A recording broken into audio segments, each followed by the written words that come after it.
Percaya nggak kalau dalam diri kita itu ada Allah? Percaya? Percaya. Perlu dibuktikan? Perlu dibuktikan? Iya. Allah maha hidup bukan? Maha hidup. Bukti hidup pada diri kita apa? Nafas. Masih harus dibuktikan?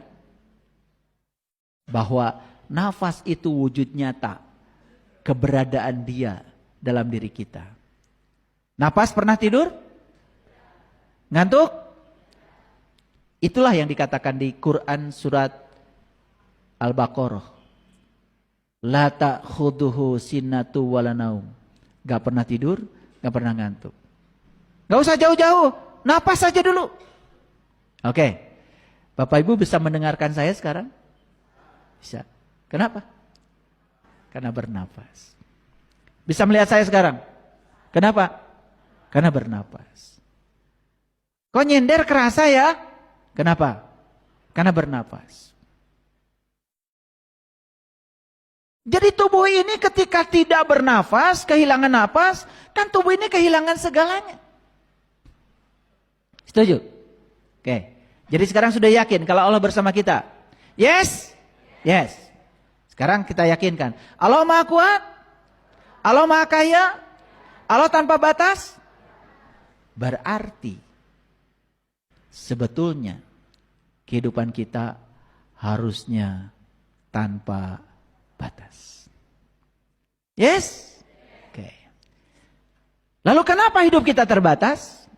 Nah, persoalannya adalah saat kita lahir ke dunia ini, kita lahir di lingkungan yang memprogram pikiran kita menjadi terbatas.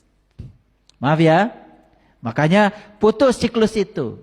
Kalau kita pernah mendengarkan kata-kata yang membatasi dari orang tua kita, nah, cari uang itu susah. Hidup itu penuh perjuangan. Gak mungkin kita punya rumah yang bagus. Gak mungkin kita bisa sekolah tinggi. Pernah gak mendengar kata-kata itu? Oke. Stop kata-kata itu. Itu kata-kata yang merusak, yang diulang-ulang. Mereka tidak salah. Karena mereka tidak tahu dampaknya. Tapi setelah kita belajar kesadaran ini, saya tidak akan mengulang-ulang kata-kata yang dapat membatasi pikiran anak-anak saya. Coba orang tua itu aneh ya. Anak disuruh cari kerja. Tetapi dia pernah ngasih amanat. Kalau cari kerja itu susah. Hebat gak orang tua? Hebat kan? Anak disuruh cari uang. Tapi anak sudah dikasih mantra. Kalau uang itu susah. Hebat gak orang tua? Hebat bodohnya maksudnya. Jadi kita ini sebetulnya dalam hidup ini ya tidak bergerak maju, padahal ingin bergerak cepat. Boro-boro bergerak cepat, bergerak maju saja tidak. Apa yang terjadi? Karena dalam diri kita banyak yang kontraproduktif. Yes? Oke. Makanya putus. Dengarkan kajian saya di YouTube, memutus siklus keturunan. Termasuk cara berbicara. Termasuk cara berkata kepada anak-anak. Ya? Jadi kalau di depan rumah ada mobil bagus, kata anak, mobil bagus, pasti kamu bisa beli. Kamu pasti bisa. Pasti ada rezekinya. Pernah nggak ibu bapak mengatakan, jangan mimpi, bisa gila kamu. Kita sudah ditulis sama Allah di Lauh Mahfuz. Kita memang takdirnya jadi orang begini. Bayangkan ya, ketika bawa agama, bawa takdir, bawa nasib, dan seolah-olah Allah sudah membatasi, padahal yang membatasi adalah orang tuanya. Jadi program gak itu pada anak? Jadi program gak itu?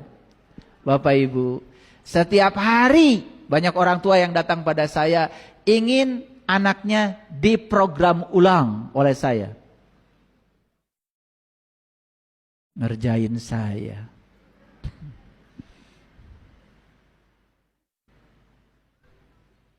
Tapi mending nih si orang tuanya sadar.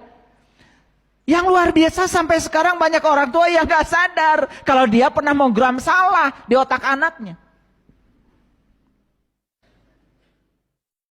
Oke, sepulang dari sini ya, bisa memilih kata-kata berapa hari?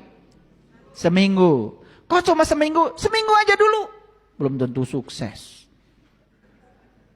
Ya, seminggu dulu. Tapi disiplin. Nah nanti akan saya lihat, minggu depan akan kelihatan jalur mentalnya, rute baru kehidupannya akan kelihatan nih. Dari ini saya sedang menghafal, kalian nih sedang menghafal. Sedang saya rasakan nih energinya. Nanti minggu depan saya udah bisa merasakan. Dari tatapan matanya udah kelihatan tuh. Apakah udah ada rute baru kehidupannya? Sudah ada jalur mental baru? Itu kelihatan nanti. Dari cara berkedip nanti kelihatan. Aduh, gak main-main. Gak main-main itu ya. Saya ini sudah kayak sensor. Bisa gampang. 1000 tahun yang lalu aja bisa dibaca kok datanya. Apalagi yang hari ini ya. Oke. Baik Bapak Ibu.